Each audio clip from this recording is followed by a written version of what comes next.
Hello student, I am Nidhi Dwivedi, your social study teacher.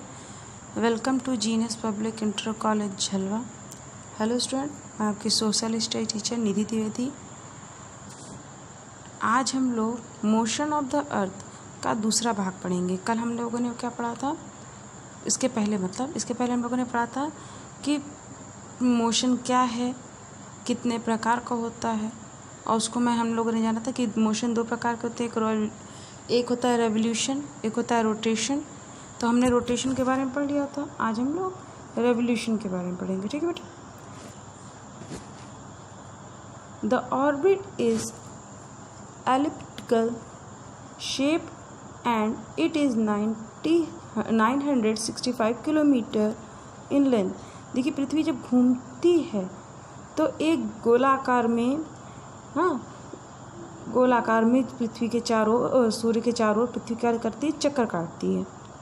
Earth complete one revolution in 365 1/4, मतलब पृथ्वी एक पूरा revolution complete करने में 365 और दिन का चौथाई भाग लेती है। ठीक है, मतलब वही जो मैंने आपको पहले बताया था कि 365 दिन और 6 घंटे, इतना ये समय लेती है। एक पृथ्वी जो है सूर्य का पूरा एक चक्कर काटने में 365 दिन और 6 घंटे लेती है।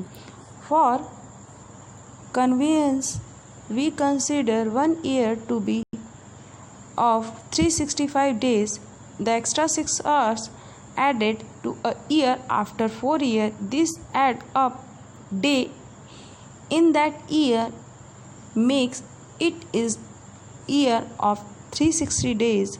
The year of 366 days is called leap year.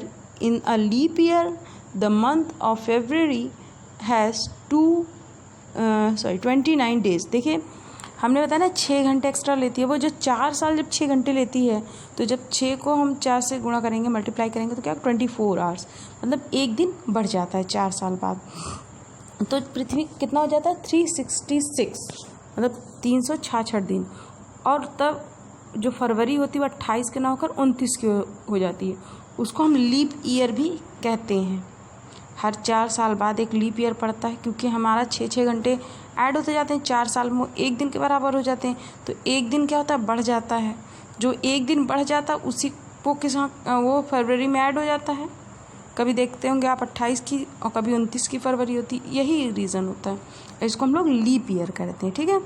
Effect of revolution. अब इफेक्ट क्या होता है, रेवोल्यूशन का क्या प्रभाव पड़ता है। अभी तो हमने रोटेशन का पढ़ा था, अब हम रेवोल्यूशन का पढ़ेंगे। मतलब पृथ्वी जब सूर्य के चारों ओर चक्कर काटती है तब मतलब क्या क्या पृथ्वी पर प्रभाव पड़ता है। The revolution of earth has the following effect. जब पृथ्वी चारों ओर चक्कर काटती है सूर्य का, तो उसके ऊपर निम्नलिखित प्रभाव पड़ते हैं। Variation in the length of day and night. जो दिन रात होता है उस पर प्रभाव पड़ता है, मतलब दिन और रात में अंतर आता है। जैसे हम बताए थे आपको कि क्या होता है, गर्मियों में दिन बड़े रातें छोटी, और ठंडियों में रातें बड़ी दिन छोटा। ठीक है। Distribution of heat on earth surface. जो पृथ्वी पर सूर्य की जो गर्मी है, जो सूर्य की रेज है, उसका अलग अलग प्रभाव पड़ता है। देखिए, पृथ्वी क्या चक्कर काट रही है, ABCD 4 है, तो चारों में क्या है, सूर्य का पृथ्वी का जो मूवमेंट हो रही है, इससे पृथ्वी की स्थिति सूर्य की स्थिति में चेंजेस आ रहे हैं। तो जो सूर्य की गर्मी होती है उसमें भी क्या होगा, परिवर्तन आएगा। इसलिए कभी हम लोगों को कोई मौसम ठंडा होता है, कोई मौसम गर्मी का होता है, कोई मौसम ऐसा होता है जिसमें ना बहुत ज़्यादा ठंड होती है ना बहुत ज़्यादा गर्मी होती है। ये हीट का डिस्ट्रीब्यूशन होता है। Occurrence of various season such as summer, winter, autumn and spring. मैंने बताया ना कि जिसके कारण बहुत सारे क्या होते हैं, सीज़न पड़ते हैं, मौसम पड़ते हैं। समर, विंटर, ऑटम, स्प्रिंग, ये जो 4 ऋतुएँ आती हैं इसी के कारण आती हैं। Season are caused by the revolution of earth around the sun and the tilt of earth axis. Let us understand the phenomena of the season with the help of the diagram given below। अब नीचे जो आपको diagram दिख रहा है, जिसमें क्या हो रहा है, रेवोल्यूशन हो रहा है अर्थ का, उसमें आप देखिए जैसे सूर्य की किरणें क्या है अलग अलग दिशा में पड़ रही है, कभी एक ऊपर है पृथ्वी और उसके जस्ट नीचे, तो नॉर्थ पोल और साउथ पोल में अंतर आ गया। हाँ, अब इधर है तो अब देखिए नॉर्थ पोल और साउथ पोल से ज़्यादा सीधे इक्वेटर लाइन इधर देख लीजिए डी साइड, तो दोनों में क्या है चार पृथ्वी का दिया है आपको, चार पृथ्वी चार नहीं एक ही, बट ये स्थिति है चार उसकी, चारों स्थिति में क्या है सूर्य की रोशनी अलग अलग जगहों पे ज़्यादा पड़ रही है। हाँ, जिसके कारण क्या होता है सीजन चेंज होता है। The diagram show the 4 different position of earth. मैंने बताया ना कि जो डायग्राम है वो जो स्थिति है पृथ्वी की वो अलग अलग स्थिति शो कर रही, चार क्या कहते हैं पोजीशन दी गई है। कहीं पर सीधे ऊपर और नीचे की ओर सूर्य की किरण ज़्यादा पड़ रही है, कहीं पर लेफ्ट और राइट में देखिए ज़्यादा सूर्य की किरण पड़ रही है। हाँ, the diagram show earth is in the position mark A on 21 March. This position is called spring equinox of vernal equinox. Earth is one position mark C on 23 September, and this position is called autumnal equinox. देखिए autumn और spring इसमें equinox आता है। Equinox मतलब जब दिन और रात बराबर होते हैं, ठीक है, दिन और रात क्या है एकदम बराबर हैं आपके, जिसके इसको कहते हैं इक्विनॉक्स। स्प्रिंग और ऑटम में ऐसा समय आता है जब हमारा दिन और रात क्या होता है एकदम इक्वल होता है। आप देखिए क्या होगा जब पृथ्वी ऊपर है एक स्थिति में, एक सी की स्थिति में, तो 21 मार्च को और 23 सितंबर को दिन और रात क्या होंगे बराबर होंगे। अब स्प्रिंग में कब होगी, स्प्रिंग जब आएगी, हाँ जब स्प्रिंग ऋतु आएगी तो उस समय वसंत ऋतु इसको कहते हैं, उस दिन हमारा क्या होगा, हाँ on 21 March the rays of the sun fall directly on equator पर डायरेक्टली पड़ रहा है। The northern hemisphere experience spring while the southern hemisphere experience autumn during. अब जब ये सूर्य की देखिए ए पोजीशन में है, ए पोजीशन में क्या हो रहा है कि सूर्य की किरणें लंबवत पड़ रही हैं, सीधी पड़ रही हैं, तो नॉर्थ पार्ट में क्या हो रहा है स्प्रिंग है और साउथ पार्ट में क्या है आपके ऑटम है। मतलब जो नॉर्थ पोल साउथ पोल दो पोल हैं आपके, इन दोनों पोलों में क्या है, नॉर्थ पोल में आपके स्प्रिंग ऋतु है और साउथ पोल में क्या है ऑटम है। पर इन दोनों में एक चीज़ आपको इक्वल मिलेगी कि जैसे 20 मार्च में जितना आपका 20 मार्च में दिन और रात बराबर होगा, उसी तरह 23 दिसंबर में भी दिन और रात क्या होंगे बराबर होंगे, ठीक है। The north pole and the south pole are the equidistance from the sun. जिस नॉर्थ पोल और साउथ पोल क्या है एक सेम, दोनों में देख लीजिए दोनों में क्या है एक सेम डिस्टेंस पे है। The during of day and night all are over the world is equal.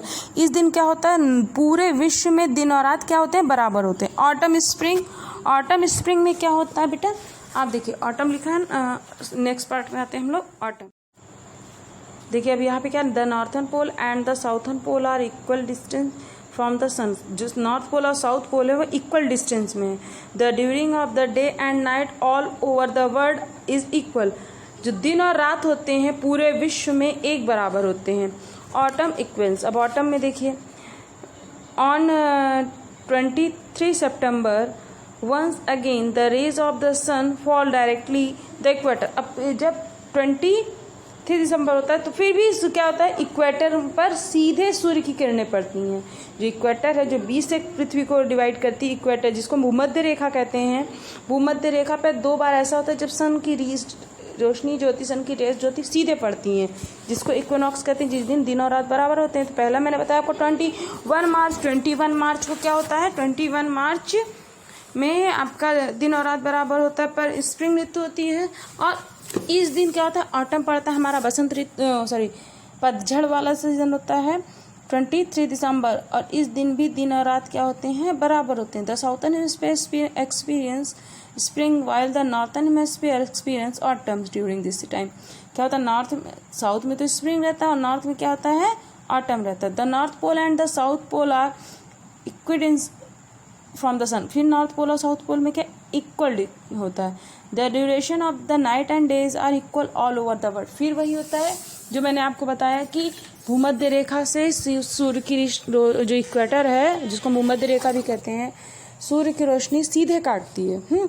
सीधे काटने की वजह से क्या होता है कि दिन और रात बराबर हो जाते हैं। Earth is in the position mark B on 21 June. The position is called summer solstice. Earth on the position marked D 22 December and this position is called winter solstice. सोलस्टिक मतलब होता है कि सबसे बड़ा दिन या सबसे छोटा दिन या सबसे बड़ी रात या सबसे छोटी रात। ठीक है। अब समर में क्या आता है? On 21 June the north pole incline toward the sun rays fall directly on the tropic of cancer. It summer the northern hemisphere there are experience longer day and shorter night. Longer day and the shorter night on 21 जून। देखिए अब क्या होता है, हमने बताया ना कि 21 जून में क्या होता है, सबसे क्या कहते हैं बड़ा दिन होता है। नॉर्थ पोल मतलब इस दिन क्या होता है बहुत बड़े होते हैं और रातें क्या होती हैं छोटी होती हैं। ठीक है। और ये कहाँ पे होता है? आपके नॉर्थर्न हेमिस्फीयर में दिन एक क्या होता है बड़े होते हैं और रातें छोटी होती हैं। किस तारीख को? 21 जून को। ठीक है। The longest day and the shorter night of the year on 21 जून। इस दिन क्या होता है 21 जून को सबसे बड़ा दिन होता है, मतलब दिन बहुत लंबा होता है, रातें बहुत छोटी होती हैं। Winter solstice the condition of summer solstice are the reversed in winter solstice. On 22 December, the South Pole is inclined toward the sun. The sun rays fall directly on the Tropic of Cancer. In the summer, in the southern hemisphere, therefore experience longer day and shorter night. The longest day and the shorter night of the year on 22 December. और उसके बाद दे रहा है कि जब ही अभी क्या था, उसके पहले हमने बताया था नॉर्थ में क्या होता था, दिन सबसे बड़े और रातें सबसे छोटी हो गई। पर जब विंटर में यही कि जस्ट अपोजिट हो गया। नॉर्थ में क्या हो गया, दिन छोटे हो गए और रातें लंबी हो गई। अब इसमें साउथर्न हेमिस्फीयर में क्या हो गया? साउथर्न हेमिस्फीयर में आप तीसरा पॉइंट देखिए, साउथर्न हेमिस्फीयर में क्या हुआ, सबसे बड़ा दिन हो गया और रातें क्या हो गई, छोटी हो गई। हाँ, और हमारे यहाँ भी ऐसे होता है, 21 जून में बहुत बड़ा दिन होता है। ठीक है। ये इसी के साथ आपका ये चैप्टर खत्म हो रहा है।